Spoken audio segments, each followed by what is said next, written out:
E aí, pessoal, tudo certo com vocês? Na aula de hoje, a gente vai estudar sobre espelhos esféricos. Aula passada, nós vimos sobre espelhos planos, formação das imagens e características das imagens formadas por espelhos planos. Agora, a gente vai estudar sobre espelhos esféricos.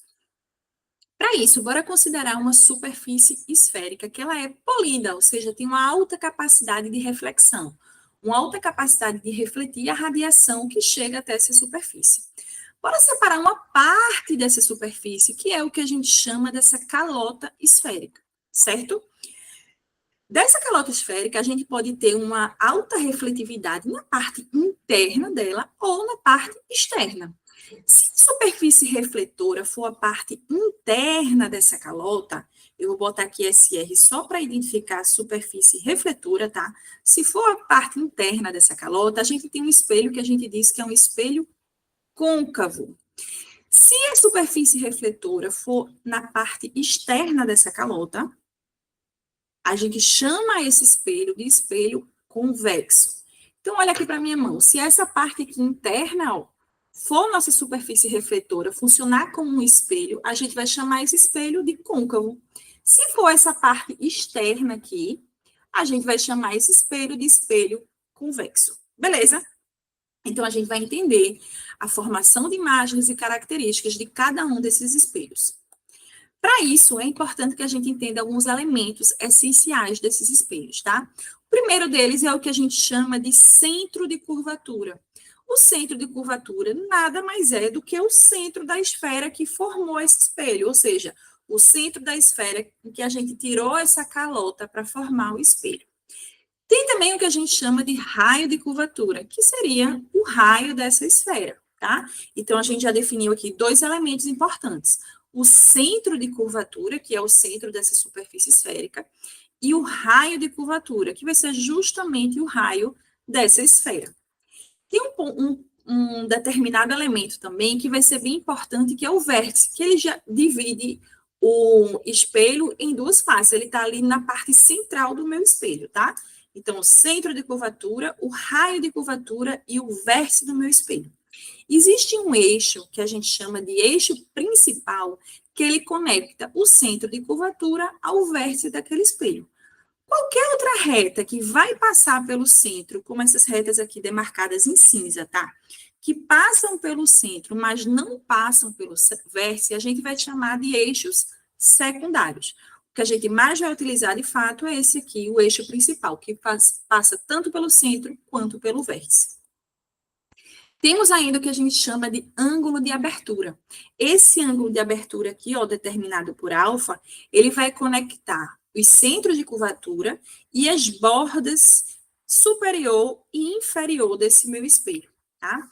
A gente vai ver aqui que o tipo de espelho que a gente vai estudar são o que a gente chama de espelhos de Gauss, tá? Espelhos esféricos de Gauss. Para esse tipo de espelhos, então, tudo que a gente for estudar aqui vai valer para esse tipo de espelho, tá? A gente vai ver ainda Gauss aqui, um nome bem importante nesse estudo de espelhos esféricos. Para esse tipo de espelho, a gente vai considerar espelhos que têm esse ângulo de abertura pequeno. E pequeno aí a gente entende por um ângulo menor do que 10 graus. Beleza, galera? Então, tudo que a gente vai estudar aqui dentro de espelhos esféricos, equações, formação de imagens, vai funcionar bem para os espelhos de Gauss, tá? Que tem esse ângulo de abertura pequeno ali, menor do que 10 graus. Simbora. Existe um ponto do espelho esférico que a gente considera que é o foco desse espelho, que ele vai ser um elemento bem importante também, tá? E que ponto é esse? Quando a gente coloca os espelhos côncavos, por exemplo, todos os raios que incidem paralelos a esses espelhos, eles vão cruzar em um único ponto. Todos os raios que incidem paralelamente ao eixo principal desses espelhos vão se cruzar em um único ponto. Esse ponto aqui é o que a gente chama de foco principal desse espelho, ou simplesmente o foco do espelho esférico, tá? Uma informação importante sobre esse foco é que a distância entre o foco e o espelho, ou seja, o foco e o vértice, a gente chama de distância focal F. E essa distância focal é metade da distância entre o centro de curvatura e o vértice do espelho. Essa distância entre centro de curvatura e vértice, a gente já viu que seria justamente o raio daquela esfera, tá? Então, olha, a distância focal vai ser igual ao raio, que é a distância entre o centro e o vértice, dividido por 2. Uma informação importante. Então, o que é o foco? Foco é o ponto em que os raios que incidem paralelos ao eixo principal no meu espelho, eles vão sempre convergir, vão sempre cruzar nesse ponto, que é o foco, tá? Lembrando que esse foco vai estar sobre o eixo principal do meu espelho. Se a gente tivesse um espelho convexo, gente, a gente veria o seguinte, ó, esses raios que estão incidindo paralelamente ao eixo principal, quando eles forem refletidos, eles não vão se cruzar na frente do meu espelho, ó, esses dois raios aqui. A reflexão desses raios que incidiram paralelamente, eles não se cruzam na frente do meu espelho. No entanto, o prolongamento desses raios vão se cruzar atrás do meu espelho. E esse cruzamento, esse ponto aqui, também a gente vai chamar de foco, tá? Já já a gente vai entender qual é a diferença entre o foco do espelho côncavo e o foco do espelho convexo. Mas só lembrando, para cá vale a mesma ideia, ó. A distância focal, ou seja, a distância entre o foco e o vértice, vai ser metade do raio de curvatura, ou seja, vai ser metade da distância entre o vértice e o centro de curvatura. Beleza, gente? Então, isso aqui é válido tanto para espelho côncavo quanto para espelho convexo. Então, qual é a principal diferença entre esses focos? Basicamente, gente, quando a gente tem um espelho côncavo, esses focos, o foco dos espelhos côncavos, tá? Eles são formados pelo cruzamento real dos raios que foram refletidos por esse espelho. Se é formado por cruzamento real dos raios, a gente vai dizer que esse foco, ele é um foco real, tá? A gente tem, de fato, ali cruzamento dos raios, a gente vai ter, de fato, ali uma região iluminada. Por outro lado, quando a gente tem um espelho convexo, aquele foco, ele não é formado pelo cruzamento real dos raios, mas como a gente viu, ó, pelo cruzamento do prolongamento desses raios. Isso faz com que esse foco, ele seja gerado atrás do meu espelho. Né? Claro, é algo virtual, né? Não vai ter de fato uma imagem, um foco ali atrás do meu espelho, tá? Então a gente diz que aquilo é um elemento virtual. Então, nesse caso, o foco do espelho convexo, ele é um foco virtual. Lembrando, tá, gente? A gente já viu essa questão de virtual e real quando estudou o espelho plano. Então, aqui, no espelho côncavo, o foco é real, porque a gente tem o cruzamento real desses raios. E aqui, no espelho convexo, o foco é virtual, porque a gente tem o cruzamento do prolongamento desses raios, tá? É isso que define se aquele elemento, nesse caso o foco, é real ou virtual. Uma curiosidade interessante, né, que são os fogões, o fogão solar. Como é que funciona? A gente tem ali uma superfície parabólica. Vou fazer aqui um desenho só para ficar mais claro de lado, tá? É como se a gente estivesse vendo esse fogão aqui de lado. E os raios, eles vêm paralelamente, porque vêm de longe, né? Vêm os raios solares, eles vão chegar, ó, e incidir paralelamente ao eixo principal desses espelhos. O que é que vai acontecer? O que a gente acabou de ver, ó. Os raios que incidem paralelamente ao eixo principal, eles vão se cruzar num determinado ponto que a gente chamou de foco desse espelho. Ou seja, se eu colocar as panelas exatamente no foco desse espelho, eu vou ter ali a maior incidência daquela radiação solar. A radiação solar veio, bateu no meu espelho e reflete para esse foco. Se a gente colocar ali, por exemplo, panelas, a gente pode utilizar o máximo dessa radiação solar justamente para fazer aquecimento de alimento. Isso é o que a gente chama de fogão solar, tá? Então, ó, isso aqui é o que a gente chama de fogão solar. É uma aplicação bem interessante desses espelhos. Outro exemplo também, que funciona de forma muito parecida, é o forno solar de Odélio, na França, que é utilizado para derreter aço. ele tem uma superfície esférica bem grande, onde vai captar toda a radiação solar que chega paralelamente. Olha ali um GIF para vocês verem melhor. E essa radiação, ó, vai ser refletida para o foco. É justamente no foco onde é colocado esse forno, tá? Para fazer o derretimento de aço, porque a gente tem ali a concentração desses raios solares. Tranquilo, gente? A gente vai ver agora sobre o que a gente chama de raios particulares ou raios notáveis. São 4 tipos de raios em que a gente vai, que tem uma característica particular, tá? Por isso que o nome é raios particulares, e que vão ajudar a gente a entender formação de imagem desses espelhos, tanto côncavo quanto convexo. Então, o primeiro tipo de raio a gente até já viu. Todo raio que incide paralelamente ao eixo principal, ele é refletido passando pelo foco. Todo raio que incide paralelamente ao eixo principal, ele é refletido, ó, alinhado com o foco, certo? No caso do espelho convexo, a gente viu que esses raios que chegam paralelamente ao eixo principal, eles não vão necessariamente passar pelo foco, mas o prolongamento desses raios passa pelo foco, que foi o que a gente viu, tá?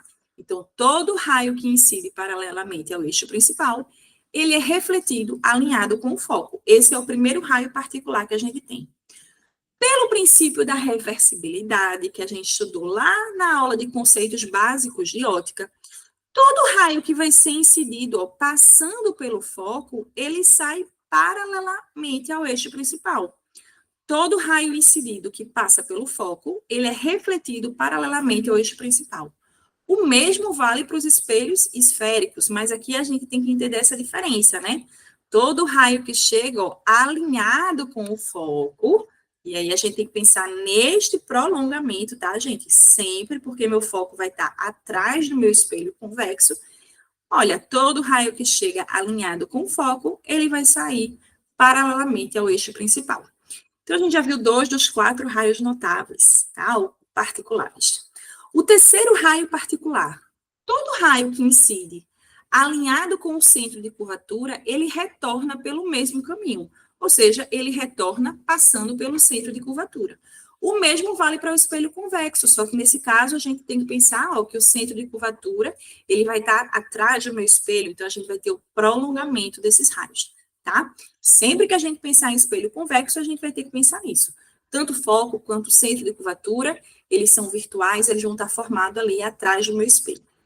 E para terminar, o último raio particular que a gente tem é que todo raio que incide exatamente sobre o vértice, ele vai ser refletido de forma simétrica, ou seja, a gente vai ter ali uma reflexão regular, em que o ângulo de incidência é igual ao ângulo de reflexão. Então, a gente vai ter essa reflexão, ó, de forma simétrica.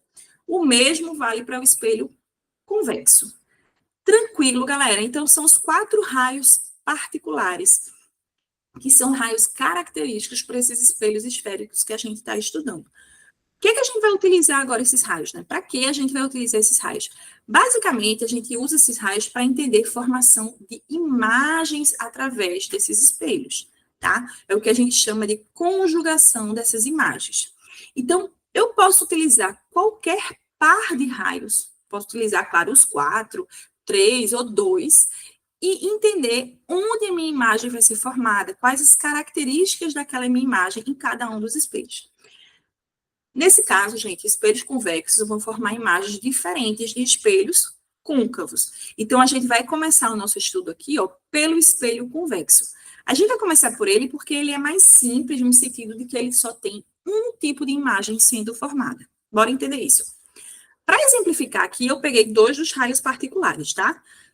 Quem vem paralelamente ao eixo principal sai alinhado com o foco, e quem entra, incide ali, passando pelo vértice, sai de forma simétrica, passando pelo vértice também, tá? Quando esses raios vão se cruzar, os raios refletidos, quando eles vão se cruzar? Nunca, né, pessoal? Esses raios refletidos aqui, eles não se cruzam na frente do espelho. Mas o prolongamento desses raios refletidos vão se cruzar, ó, atrás do meu espelho, Esse cruzamento aqui vai indicar qual é a posição e o tamanho da minha imagem. Então, se aqui eu tinha um objeto AB, aqui eu vou ter a minha imagem, a linha B'. Então, vê que minha imagem está formada exatamente onde esses raios estão se cruzando. Opa! Onde esses raios vão se cruzar, tá?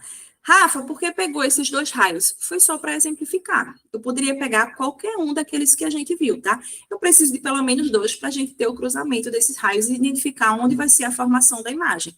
Mas, por exemplo, se eu pegasse aquele outro caso em que a gente tem, ó, quem chega alinhado com o centro de curvatura, sai alinhado com o centro de curvatura, esse raio, ele ia cruzar com os outros exatamente no mesmo ponto.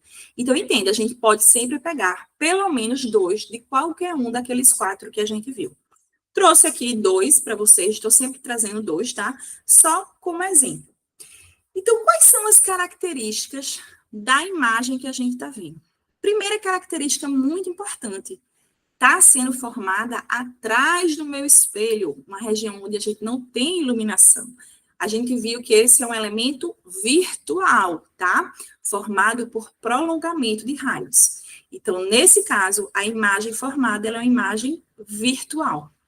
A gente diz também que ela é uma imagem direita, porque ela está de cabeça para cima, tá? Se meu objeto aqui, ó, está apontando para cima, a minha imagem ela também vai estar apontando para cima, é o que a gente fala de cabeça para cima. Então, esse tipo de característica a gente diz que é uma imagem direita. Então, a gente já pegou aqui duas características dessa imagem. Ela é virtual, formada atrás do meu espelho, e ela é uma imagem direita, tá? E, além disso, claramente a gente consegue observar que ela é uma imagem menor do que o meu objeto. Então, para espelho convexo, sempre a gente vai ter formação de imagem virtual, direita e menor do que o meu objeto, tá? Sempre a gente vai formar imagens desse tipo. Outra característica interessante também é que essa imagem ela sempre vai ser formada entre o vértice e o foco, tá? Então, para espelho convexo, a gente tem apenas formação desse tipo de imagem, virtual direita e menor do que o objeto, e situada entre o vértice e o foco. Gente, se a gente vai ter uma imagem que é menor, qual é a grande vantagem do espelho convexo? Basicamente, é como se a gente tivesse uma imagem menor, é como se coubesse mais imagens naquele espelho, tá? Em outras palavras, né, mais corretamente, a gente diz que amplia o campo visual desse espelho.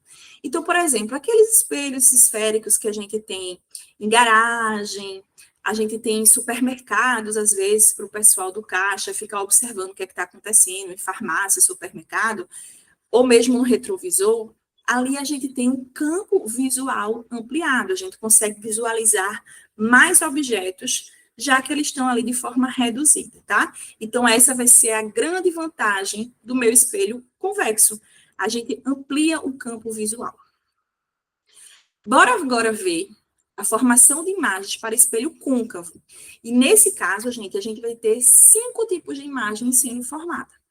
A primeira delas é aquela que eu vou colocar o meu objeto, a gente diz assim, além, ó, depois do meu centro de curvatura, tá? Então, meu objeto vai estar depois do meu centro de curvatura. Peguei novamente 2 raios aqui para exemplificar para vocês. Quais foram eles? Ó? Quem chega paralelamente ao meu eixo principal, sai alinhado com o foco, e quem chega alinhado com o foco, sai paralelamente ao meu eixo principal. Percebam que esses raios que foram refletidos do meu espelho, eles se cruzaram, ó, exatamente nesse ponto aqui, tá? Isso aqui é delimitado pelo cruzamento dos raios refletidos, tá, gente? Cuidado que não é os raios que estão chegando, são os raios que foram refletidos pelo meu espelho. Então, a gente tem aquela formação de imagem na frente do meu espelho, do mesmo lado onde vai estar o meu objeto. Aquele tipo de imagem que é formado pelo cruzamento real dos raios, a gente vai chamar de imagem real, tá? Então, essa é a primeira característica da nossa imagem, é uma imagem real. Outra característica importante dela também é que se a gente observar, enquanto o meu objeto está de cabeça para cima, ó, minha imagem ela vai estar de cabeça para baixo. A gente diz que essa é uma imagem invertida. Então, a gente tem uma imagem real, formada pelo cruzamento real desses raios, e uma imagem invertida, que vai estar de cabeça para baixo. E nesse caso, claramente, a gente observando aí, ela é uma imagem menor do que o meu objeto, tá? Então, nesse primeiro caso de espelho côncavo, quando o objeto vai estar depois, além do centro de curvatura, a gente tem uma formação de imagem real, invertida e menor do que o objeto. Essa imagem ela vai ser formada entre o centro de curvatura e o foco, tá? Ela vai ser formada nessa posição aqui. Beleza? Bora fazer o seguinte agora, bora ver o segundo tipo de formação de imagem e que eu vou pegar esse objeto e aproximar ele um pouco mais do meu espelho. Na hora que eu faço isso, eu coloco ele exatamente sobre o centro de curvatura, eu percebi o quê? Ó? Eu aproximei o meu objeto do espelho e minha imagem acabou se afastando. E vai ser formada exatamente sobre o centro de curvatura. Podemos pegar aqui novamente, ó, 2 raios para exemplificar isso. Os raios partem do meu objeto, principalmente da extremidade lá do meu objeto, tá? Para a gente definir essa extremidade da imagem também. Vem alinhado com o eixo principal, vem paralelamente ao eixo principal, sai alinhado com o foco. Ou vem alinhado com o foco, sai paralelamente ao eixo principal. O cruzamento desses raios refletidos, novamente, tá? Ó, o cruzamento desses raios refletidos define tanto o tamanho quanto a posição dessa imagem. Nesse caso, o que acontece quando o objeto está sobre o centro de curvatura? A imagem formada, ela é formada sobre o centro de curvatura, e ela é uma imagem, ó, na frente do espelho, do mesmo lado do objeto, ela é uma imagem real, ela é uma imagem que está de cabeça para baixo, ou seja, é uma imagem invertida, e nesse caso, ela tem o mesmo tamanho do objeto. Então, ela é uma imagem real, invertida e de mesmo tamanho desse objeto. Beleza? E ela vai estar formada também, tá, gente? Sobre o centro de curvatura. Então, a gente aproximou o objeto um pouco mais para o centro de curvatura, minha imagem se afastou um pouco mais e caiu exatamente sobre o centro de curvatura, com essas características que a gente acabou de ver. Terceiro caso, ó, bora aproximar um pouco mais esse objeto. O objeto, no início, estava além do centro de curvatura, depois eu coloquei ele sobre o centro de curvatura, agora eu aproximei um pouco mais ele, ó. Meu objeto agora vai ser colocado entre o centro de curvatura e o foco. Pegando 2 raios, os mesmos raios, tá?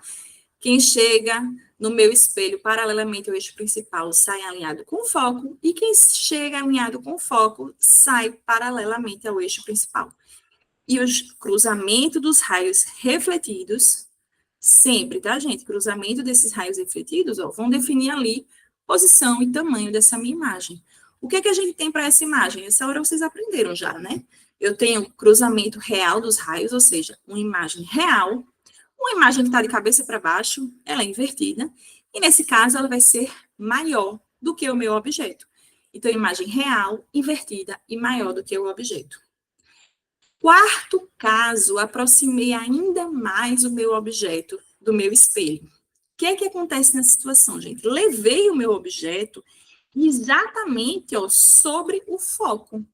Quando o meu objeto está sobre o foco, bora ver aqui o que acontece. Eu peguei aqui 2 raios. Vem paralelamente ao eixo principal, sai alinhado com o foco, e vem alinhado com o vértice, sai, ó, é refletido de forma simétrica. Lembrando que em relação ao vértice, o que a gente tem é o seguinte, ó. O ângulo de incidência vai ser exatamente igual ao ângulo de reflexão, tá? Nessa situação, gente, esses raios, eles não se cruzam. Os raios refletidos não vão se cruzar nem na frente do espelho, veja que eles são paralelos, tá? E nem vão se cruzar atrás do meu espelho. Ou seja, que tipo de imagem é essa? Ela não é nem real, nem uma imagem virtual, é o que a gente chama de uma imagem imprópria. A gente diz que essa imagem ela vai se formar lá no infinito, em algum momento muito distante, onde esses raios acabam se cruzando, tá? Mas a gente chama esse tipo de imagem, que não é formada pelo cruzamento dos raios, nem na frente nem atrás do meu espelho, de imagem imprópria. certo? É um tipo de imagem que ocorre quando o objeto é colocado exatamente sobre o foco do meu espelho. Para finalizar, o quinto tipo de formação de imagem seria o seguinte: eu aproximei ainda mais o meu objeto do meu espelho. Ou seja, agora o objeto vai estar entre o foco e o vértice do meu espelho. Bora pegar dois raios? Quem chega paralelamente ao eixo principal sai alinhado com o foco, e quem chega batendo no vértice, ó, é refletido de forma simétrica. Se a gente observar, esses raios aqui, refletidos, eles não se cruzam, mas o prolongamento desses raios vão se cruzar. Se a gente tem o prolongamento desses raios se cruzando, a gente já sabe que tipo de imagem é essa, né? Uma imagem que foi formada atrás do meu espelho. Então, é uma imagem virtual. Ela é uma imagem direita, de cabeça para cima também, e ela vai ser maior do que o objeto. Então, nesse quinto caso, é o único caso de espelho côncavo em que a gente tem formação de imagem virtual. E só observando aqui qual é a diferença entre essa imagem e a formada pelo espelho convexo. Porque se vocês observarem, ó, aquela que era formada pelo espelho convexo, ela também era virtual e direita. Mas qual a diferença? Lá no espelho convexo, aquela imagem era menor. Lembra que ampliava o campo visual do meu espelho? Já nesse caso aqui, a gente tem uma formação de uma imagem que é virtual e direita também, mas ela é uma imagem maior, tá? Uma coisa bem interessante sobre o espelho côncavo é que se a gente colocar objetos em posições diferentes em relação àquele meu espelho, distâncias diferentes em relação a esse meu espelho, a gente vai ter formação de imagens diferentes, tá? Claramente a gente observa isso aqui, ó, tem uma vela e um bonequinho que eu não sei qual é, tá? Nessa situação aqui, a gente tem informação de uma imagem que é virtual e direita, e eu vou ter aqui uma imagem que é, ó, real e invertida, tá? Bora ver só esse vídeo para a gente entender tudo que a gente falou, resumir tudo que a gente falou. Eu tenho isso aqui, que vai ser o meu objeto, esse quadro desse pinguim. E aqui vai estar a minha imagem, tá? Eu estou iniciando esse estudo com o meu objeto lá além do centro de curvatura. Esse ponto em amarelo aqui, gente, é o que a gente chama de foco, tá? Vai ser o ponto focal. Bora dar início a esse vídeo aqui. O que é que a gente vai fazer? Eu aproximei esse objeto, e à medida que eu vou aproximando o meu objeto do foco, eu vou vendo que a imagem vai se distanciando e crescendo, tá? Quando eu chego exatamente sobre esse foco, a imagem foi lá para o infinito, e por fim, quando eu aproximo ainda mais esse objeto do meu espelho côncavo, eu tenho aí a formação de uma imagem que é virtual, direita e maior. Então, isso aqui resume os cinco tipos de formação de imagem que a gente acabou de ver. Galera, é uma informação importante aqui que eu quero que vocês anotem. Bora lá, ó. Sobre o que a gente acabou de ver, tá? Sempre que eu tenho uma imagem real, essa imagem, ela vai ser invertida. Isso vai valer para qualquer tipo de espelho esférico que a gente vai estudando, tá? Sempre que eu tenho uma imagem real, ela vai ser invertida. Por outro lado, sempre que eu tiver uma imagem virtual, aquela imagem vai ser direita. Tá? Direita. Então, para espelhos esféricos, sempre que eu tenho imagem real, ela é invertida. Sempre que eu tenho imagem virtual, ela é direita. Além disso, objeto e imagem, vou botar aqui só para facilitar, tá? Objeto e imagem se deslocam em sentidos opostos. Então, enquanto um está indo para a direita, o outro está indo para a esquerda, tá? A gente visualizou isso bem no videozinho. Quem tiver alguma dúvida, volta lá no vídeo para ver. Então, objeto e imagem se deslocam em sentidos opostos. E para finalizar, uma quarta observação importante também É sempre, pessoal, quem estiver mais perto do meu espelho vai ser menor. Peguem também as formações de imagem que a gente vem, que vocês vão confirmar isso, tá? O elemento, e aí elemento você entende, objeto ou imagem, tá? Elemento, ou seja, objeto ou imagem que estiver mais perto do espelho,